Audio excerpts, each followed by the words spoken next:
இயேசுவில் எனது அன்பிற்குரியவர்களே, உங்களுக்கு என்னுடைய இதயம் கனிந்த வாழ்த்துக்கள். வணக்கம்.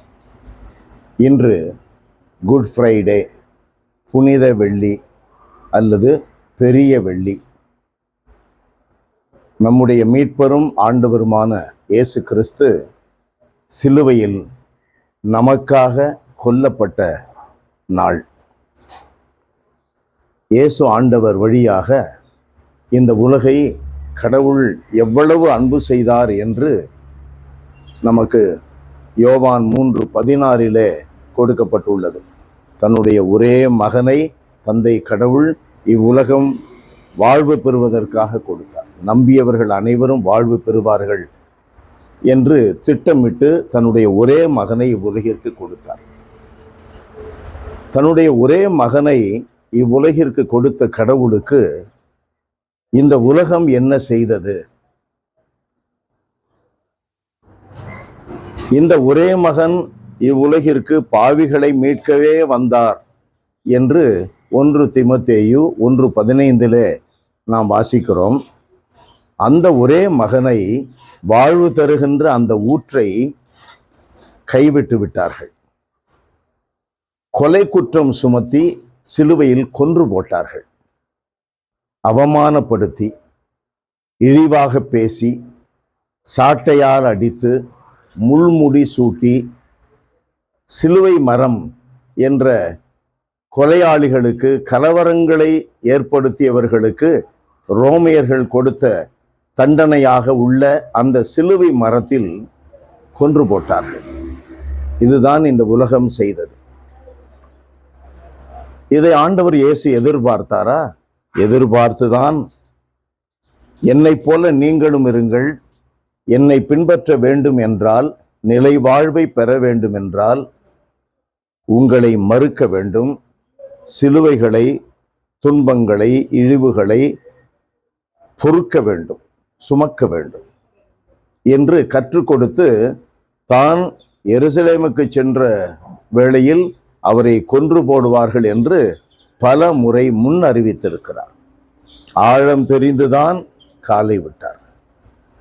இந்த இயேசு சிலுவையில் இரத்தம் சிந்தியதால், எபிரேயர் 13:12 நாம் வாசிக்கிறோம், இரத்தம் சிந்தியதால் தான் நாம் தூயவர்கள் ஆக்கப்படுகிறோம். யோவான் எழுதிய முதல் கடிதத்தில் 1:7 வாசிக்கிறோம், அவருடைய இரத்தத்தினால்தான் அனைத்து பாவங்களும் கழுவப்படுகின்றன. கலாத்தியர் 3:15 வாசிக்கிறோம், அவருடைய இரத்தம், சிலுவையிலே இருந்து சிந்திய பரிசுத்த இரத்தம், சிலுவை சாவு நம்முடைய சாபங்களை எல்லாம் போக்குகிறது. ஆகவே இந்த உலகை எவ்வளவு அன்பு செய்தார்! தன்னுடைய ஒரே மகனை அனுப்பி, இதோ உமது திருவுளத்தை நிறைவேற்ற வந்தேன், எபிரேயர் 10:7 அதில் சொல்லப்படுவதை போல இந்த மக்களுக்காக உயிரை கொடுக்கும்படி கடவுள், தந்தை கடவுள் திட்டமிட்டார். ஆனால் நாமோ வாழ்வு தருகின்ற ஊற்றாகிய இயேசுவை நம்முடைய பாவங்களினால் கைவிட்டு விட்டோம். வாழ்வை பெற வேண்டும் என்றால் இந்த இயேசுவின் இரத்தம் ஒன்றுதான் உலகில் அருமருந்து. இயேசுவின் பாடுகள் வழியாக இயேசு கொடுத்த உயிர் மட்டும்தான் நமக்கு மீட்பு அளிக்கும். அன்பானவர்களே, நம்முடைய வாழ்விலே இந்த இயேசுவின் மீது நம்பிக்கை வைப்போம்.